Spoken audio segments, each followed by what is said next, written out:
Hello, fellow detectives. Welcome to Unlocked, the official podcast for all things Nancy Drew by Her Interactive.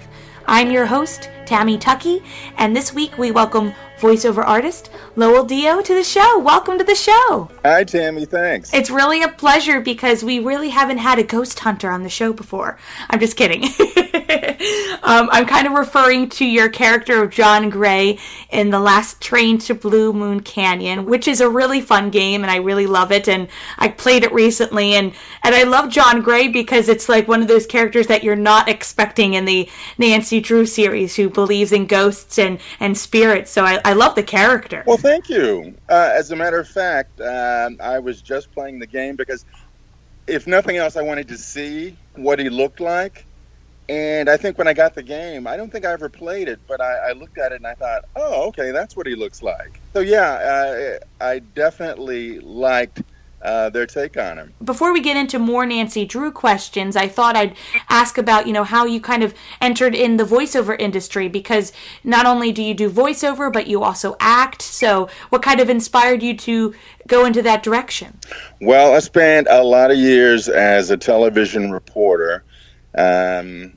I went to college for it. It's one of those things where you cross the dais and get your diploma and you're like, oh, well, I guess I've got to do this now. But I think my heart was always in acting, but I never really took a strong step towards acting until some companies would say, hey, will you do the benefits programs or the benefits VOs or videos for our company? And by that I just mean, welcome, these are your retirement benefits, how to go about working for our company. So if you want to call that acting.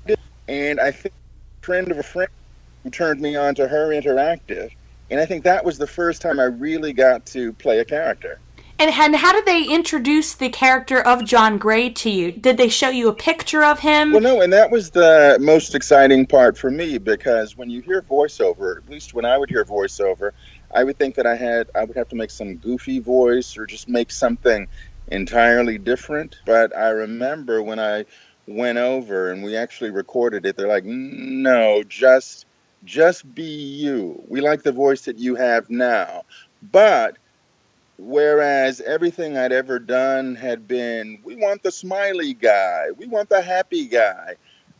They wanted somebody who was a little snarky, who had a little attitude. So I thought, neat, this is fun. They described him as being kind of professorial, but also very much into the supernatural. I can't remember if they said his mission was to debunk the supernatural or he was really into it. But I remember thinking, oh, so he's like really learned, and yet they want somebody who is chasing ghosts. So that was interesting. It was just with the producers one-on-one, and that was like the weird part, because you go there and you're reading lines and you're kind of thinking, okay, I don't know what these other people are saying or how they're saying it, but we'll give it a shot. I'm definitely glad that I have this game, and I'm definitely looking forward to exploring it some more. It's definitely a different game, because usually Nancy is just in a town, but she's on a moving train, so it's a little bit more different, but lots of fun, and it is difficult, but I know you're going to do just fine with it. I know you will. Gauge your vote of confidence, because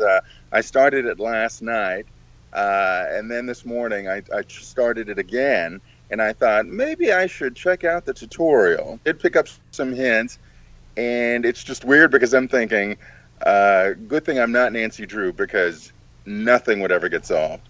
I recently did another web series / game called Deo. It hasn't come out yet. It probably won't come out for a couple of years.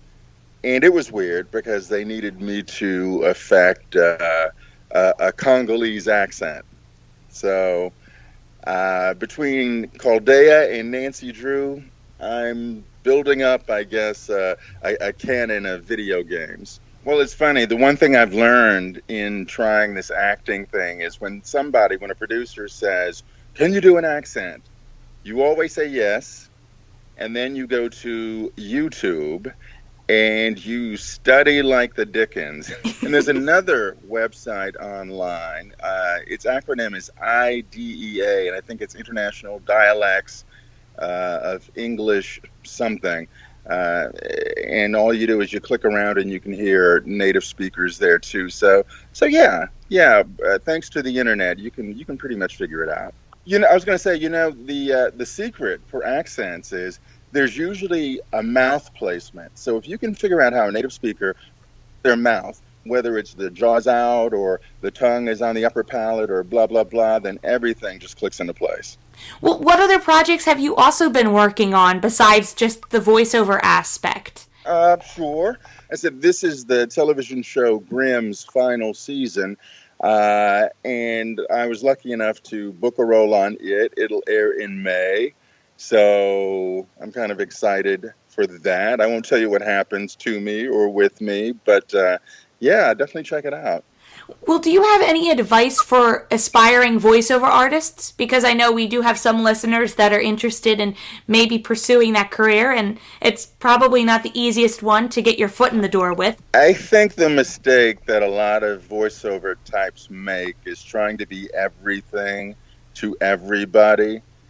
And that's just not possible. We were talking about accents.